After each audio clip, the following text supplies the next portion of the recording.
To celebrate Women's History Month, we're highlighting a pair of Las Vegas aviation pioneers. In 1942, Alamo Airport opened on land adjacent to today's Las Vegas Strip, at the site of what's now McCarran International Airport. Peg Crockett, along with her husband George, ran the airport and was instrumental in the growth of aviation in southern Nevada. For a time, the couple lived inside a small shack at the airport, helping pilots and their aircraft take off and land from Alamo's dirt-covered runways.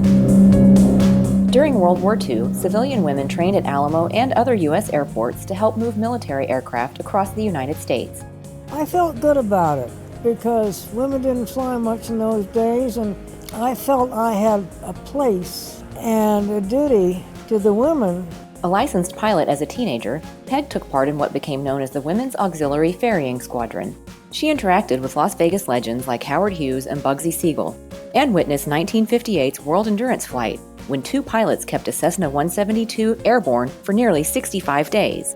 Peg's vintage Ford Thunderbird convertible, which served as a crash response car at Alamo Airport, is now displayed near that Cessna at the airport's Aviation Museum. What do you think when you get to come out and see all this stuff? What goes through your mind? Well, to me, it's my baby. I can't believe it, how it's grown. We need to know what will help you feel connected.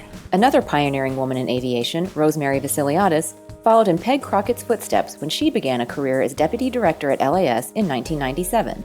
Rosemary oversaw the airport's response to the terror attacks of 9/11, and under her leadership, LAS was among the first U.S. airports to reopen in the wake of the attacks, allowing thousands of stranded travelers to return home to their loved ones.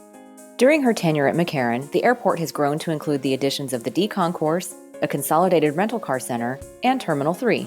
The motion passes unanimously. Rosemary was named Clark County's Director of Aviation in 2013, the first woman to hold the airport's top position. In 2019, Rosemary was on hand as the airport welcomed its record 50 millionth passenger of the year, marking exceptional progress since Peg Crockett's era. And here's the Alamo Airport. This is where we're at. This is where it started. Yeah, George Crockett, Alamo Airways. Last month, as Peg visited LAS to reminisce among the many artifacts her family has donated to the county's Aviation Museum, the two women met for the first time. This is a thrill of my career. Look at the job that you're doing. Running that little place was nothing compared to what you're doing. You are a legend in our industry, and especially here at the airport. Thanks to Peg, Rosemary, and the many other women in aviation who've helped Southern Nevada soar so high.